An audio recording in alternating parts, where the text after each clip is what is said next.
नमस्कार, चंडीगढ़ से आपका स्वागत है। मैं हूं गौतम देव शर्मा। आइए सबसे पहले नज़र डालते हैं कुछ अहम खबरों पर। देश में अब तक 1,10,85,000 से अधिक लोगों को लगाया जा चुका है कोविड का टीका। हरियाणा के मुख्यमंत्री ने केंद्र सरकार को SYL और हांसी बुटाना लिंक नहर जैसे मामलों का शीघ्र हल करने की अपील। और पंजाब सरकार द्वारा शुरू की गई घर घर रोजगार देने की नीति के तहत स्वास्थ्य अधिकारियों को सौंपे गए नियुक्ति पत्र।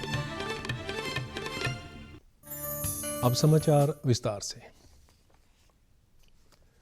भारत में स्वास्थ्य कर्मियों और अग्रिम पंक्ति के कार्यकर्ताओं को कोविड का टीका लगाने के मामले में नए कीर्तिमान स्थापित हो रहे हैं। पिछले 24 घंटों में 4,32,000 से अधिक लोगों को टीके लगाए गए। इन्हें मिलाकर अब तक 1,10,85,000 से अधिक लोगों को कोविड का टीका लगाया जा चुका है। देश में कोविड से ठीक होने वालों की दर 97.25 है। स्वास्थ्य मंत्रालय ने बताया है कि 11,667 लोगों को इलाज के बाद छुट्टी दी गई। अब तक 1,06,89,000 लोग कोविड संक्रमण से ठीक हो चुके हैं। पिछले 24 घंटों में संक्रमण के 14,264 नए मामले सामने आए। इस समय सक्रिय मामलों की संख्या लगभग 1,45,000 है, जो कुल मामलों का 1.32% है। स्वास्थ्य मंत्रालय ने बताया कि कल हुई 90 मौतों को मिलाकर अब तक 1,56,302 लोग इस महामारी का शिकार हो चुके हैं। भारतीय आयुर्विज्ञान अनुसंधान परिषद ने बताया है कि कल 6,70,000 नमूनों की जांच की गई। अब तक 21 करोड़ 9 लाख से अधिक कोविड नमूनों की जांच की जा चुकी है। इस समय देश में 2,393 प्रयोगशालाओं में कोविड नमूनों की जांच हो रही है। इनमें से 1,220 सरकारी तथा 1,100 निजी प्रयोगशालाएं शामिल हैं। मौजूदा खरीफ मौसम में पिछले वर्ष के मुकाबले धान की खरीद लगभग 16% रही है। कल तक 651 लाख टन धान की खरीद की जा चुकी थी। इसमें से 202 लाख टन से ज़्यादा की खरीद अकेले पंजाब में की गई है। देश भर में धान की खरीद में वृद्धि से लगभग 94 लाख किसान लाभान्वित हुए हैं, जिन्हें न्यूनतम समर्थन मूल्य के तौर पर 1,22,000 करोड़ रुपए से अधिक की राशि दी गई है। मौजूदा योजनाओं के अनुसार सरकार ने किसानों से न्यूनतम समर्थन मूल्य पर खरीफ फसलों की खरीद जारी रखी है। पंजाब, हरियाणा, चंडीगढ़ समेत अन्य राज्यों में धान की खरीद सुचारू रूप से चल रही है। राज्यों से प्राप्त प्रस्ताव के आधार पर हरियाणा तथा अन्य राज्यों से प्राप्त प्रस्तावों के आधार पर मूल्य समर्थन योजना के अंतर्गत लगभग 52 लाख टन दाल और तिलहन की खरीद को मंजूरी दी गई थी।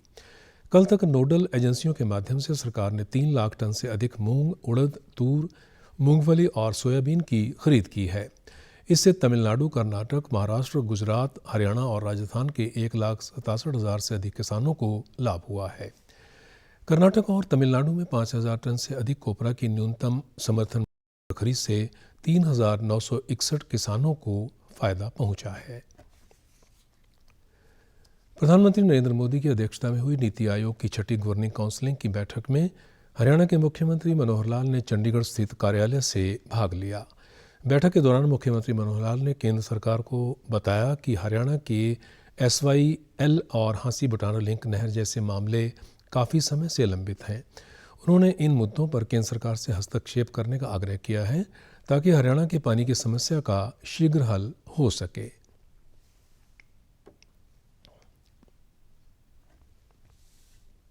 तो जो निवेदन है केंद्र सरकार से कि हमारा जो SYL का विषय, हांसी बुटाना का विषय, ये बहुत समय से सुप्रीम कोर्ट में पेंडिंग है, उसमें एक इंटरवेंशन आप लोगों की चाहिए और ये काम अगर होता है तो हमारी पानी की समस्या वो इसमें से हल होने की तरफ आगे बढ़ रहे हैं। अन्यथा हमारे यहाँ डार्क जोन एरिया वो निरंतर बढ़ रहा है, तो इस पर हम ध्यान देना है। हमने उपलब्ध पानी की उचित प्रबंधन, उचित उसका वितरण और संरक्षण, इस पर हमारा पूरा ध्यान है। इसके लिए हमने कई प्रकार के पग जो उठाए हैं। उन्होंने प्रधानमंत्री को बताया कि हरियाणा में पराली के पूर्ण निस्तारण के लिए व्यापक योजना तैयार की गई है। केंद्र सरकार के पेट्रोलियम विभाग के सहयोग से 100 कंप्रेस्ड बायोगैस प्लांट स्थापित किए जाने की योजना है, जिससे पराली से होने वाले प्रदूषण से छुटकारा मिलेगा। विभाग से हमने बातचीत की है ताकि पराली का निस्तारण पूरे रूप से हो जाए और कंप्रेस्ड बायोगैस इसके प्लांट्स ज़्यादा लगें। 100 प्लांट्स की हमने रिक्वायरमेंट रखी है। मुझे लगता है कि इस पर सफलता मिलेगी तो पराली का जो ये निस्तारण है, प्रदूषण का विषय है, इसको हम समाप्त करा पाएंगे। मुख्यमंत्री ने कहा कि हरियाणा में ज़मीनी स्तर पर गरीब लोगों की क्षमता और आवश्यकता की जानकारी के लिए विशेष योजना परिवार पहचान पत्र चलाई जा रही है और संभवतः यह देश में अपनी तरह की पहली योजना है जिसके तहत अंत्योदय की भावना से गरीब परिवारों की पहचान कर उन्हें हर संभव मदद प्रदान की जाएगी। मुख्यमंत्री ने बताया कि जीएसटी कलेक्शन में हरियाणा देश में बड़े राज्यों में सर्वाधिक कलेक्शन कर रहा है, लेकिन इनपुट टैक्स क्रेडिट के कारण हरियाणा को मात्र 20% जीएसटी मिलता है। मुख्यमंत्री ने केंद्र सरकार से अधिक जीएसटी कलेक्शन करने वाले राज्यों को प्रोत्साहन देने की कोई योजना बनाए जाने का आग्रह किया। हरियाणा के स्वास्थ्य मंत्री अनिल विज ने कहा कि ग्रामीण क्षेत्रों तक लोगों को उत्कृष्ट स्वास्थ्य सुविधाएं उपलब्ध करवाने के लिए प्रदेश के लगभग 600 स्वास्थ्य केंद्रों की ई उपचार प्रणाली से जोड़ा जाएगा। इनमें प्राथमिक स्वास्थ्य केंद्र भी शामिल होंगे। स्वास्थ्य मंत्री ने विभाग की समीक्षा बैठक में अधिकारियों को निर्देश दिए कि इस प्रणाली से जुड़ने के लिए शीघ्र ही एक मोबाइल ऐप बनाया जाए जिससे कोई भी व्यक्ति घर बैठे चिकित्सक से मिलने का समय तय कर सकेगा। उन्होंने कहा कि इसके साथ ही मरीजों को जांच रिपोर्ट को एसएमएस या ऑनलाइन तरीके से भेजना सुनिश्चित करें। इसके अलावा चिकित्सक द्वारा मरीजों को बताई गई दवाइयों तथा टेस्ट का रिकॉर्ड भी ऑनलाइन रखने को कहा गया है। उन्होंने कहा कि वर्तमान में राज्य के 56 स्वास्थ्य केंद्रों पर ई उपचार की सुविधा दी जा रही है। इनमें से राज्य के 22 जिला अस्पतालों, 8 उप जिला अस्पतालों, 11 सामुदायिक स्वास्थ्य केंद्रों, 10 प्राथमिक स्वास्थ्य केंद्रों, 1 आयुष मेडिकल कॉलेज तथा 3 मेडिकल कॉलेज शामिल हैं। स्वास्थ्य एवं परिवार कल्याण मंत्री बलबीर सिंह सिद्धू ने यहां मुख्यमंत्री कैप्टन अमरिंदर सिंह की तरफ से शुरू की गई घर घर रोजगार योजना के अंतर्गत स्वास्थ्य और तंदुरुस्ती केंद्रों में स्वास्थ्य सेवाएं मुहैया करवाने के लिए नए भर्ती किए गए 771 कम्युनिटी हेल्थ अफसरों को नियुक्ति पत्र सौंपे। इस मौके पर जानकारी देते हुए बलबीर सिंह सिद्धू ने बताया कि पंजाब सरकार की तरफ से ग्रामीण स्तर पर पहले 1607 तंदुरुस्त पंजाब स्वास्थ्य केंद्र चलाए गए थे, जिनकी संख्या अब बढ़कर 2378 हो जाएगी। उन्होंने कहा कि पंजाब सरकार ने राज्य भर में स्वास्थ्य एवं तंदुरुस्ती केंद्र सब सेंटर स्थापित करने संबंधी 142% के लक्ष्य को प्राप्त कर लिया है। स्वास्थ्य मंत्री ने तंदुरुस्त पंजाब स्वास्थ्य केंद्रों में दी जा रही सेवाओं के बारे में जानकारी देते हुए कहा कि इन केंद्रों में 27 ज़रूरी दवाएं और 6 डायग्नोस्टिक टेस्ट सेवाएं उपलब्ध हैं। अब स्वास्थ्य एवं तंदुरुस्ती केंद्र स्वास्थ्य के राज्य के दूरगामी क्षेत्रों में भी चल रहे हैं और इस प्रोग्राम के अंतर्गत ऐसे क्षेत्रों में रहते परिवार पहले ही प्राथमिक और मानक स्वास्थ्य सेवाएं मुहैया करवाई जा रही हैं। तंदुरुस्त पंजाब स्वास्थ्य केंद्रों का विशेष ध्यान लोगों की हाइपरटेंशन, शुगर, अस्थमा जैसी बीमारियों के लिए जांच करना और मुफ्त दवाएं मुहैया करवाना है। उन्होंने कहा कि जब कम्युनिटी हेल्थ अफसर द्वारा मरीज का इलाज किया जाता है तो इससे मरीजों को स्थायी राहत मिलती है और दूसरे दर्जे की स्वास्थ्य सेवाओं पर बोझ भी घटता है। सुभाष चावला को चंडीगढ़ टेरिटोरियल कांग्रेस कमेटी का अध्यक्ष नियुक्त किया गया है। आज केंद्र शासित प्रदेश चंडीगढ़ के लिए कांग्रेस के प्रभारी हरीश रावत ने उन्हें अध्यक्ष पद की शपथ दिलाई। इस अवसर पर संबोधित करते हुए हरीश रावत ने कांग्रेस के कार्यक्रमों की जानकारी दी।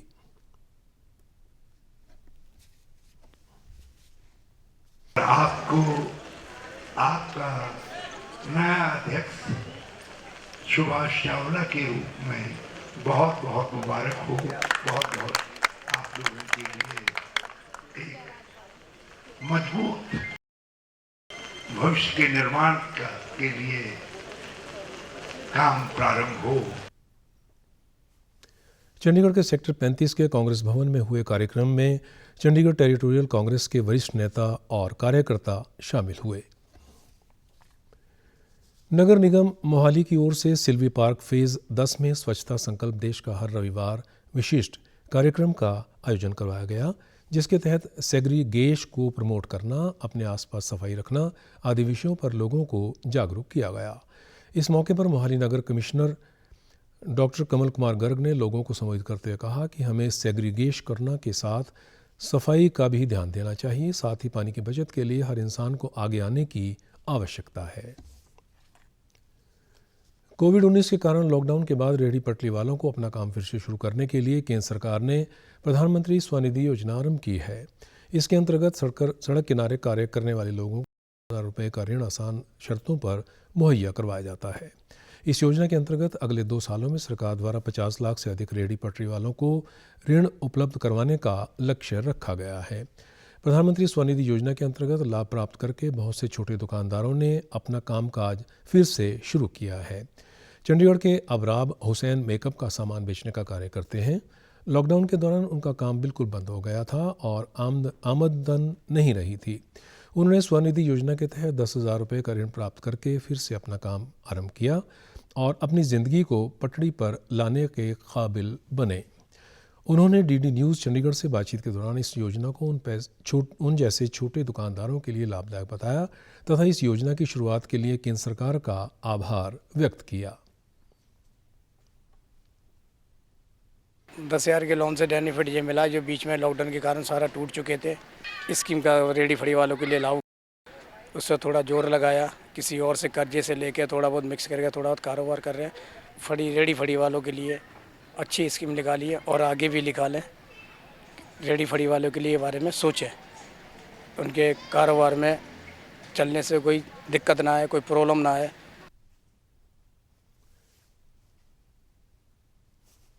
स्वनिधि योजना के तहत ऋण का समय पर भुगतान करने वालों को ब्याज में सब्सिडी भी दी जाती है और वे अपना पहला ऋण समय पर चुकाने के बाद अधिक ऋण के पात्र बन जाते हैं।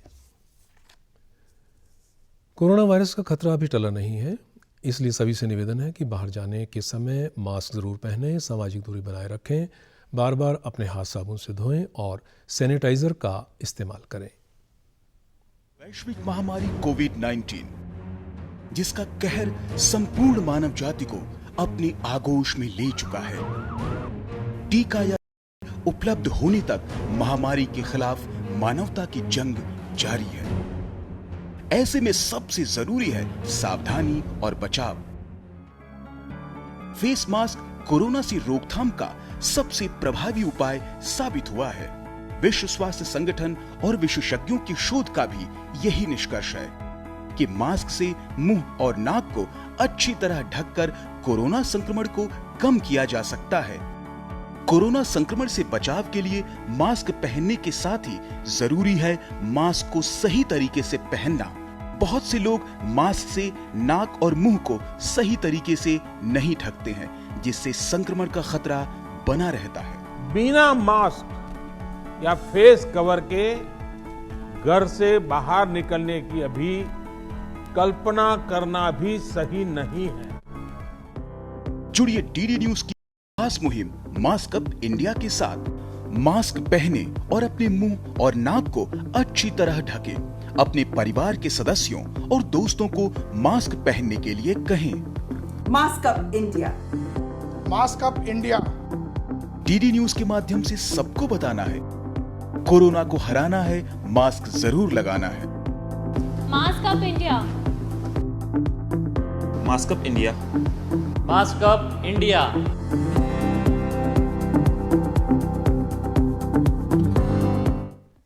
आप हमारे समाचार YouTube channel DD news Chandigarh, Facebook DD news Chandigarh और Twitter handle DD news CHD पर भी देख सकते हैं। इसी के साथ चंडीगढ़ से समाचारों का सिलसिला समाप्त होता है। नमस्कार।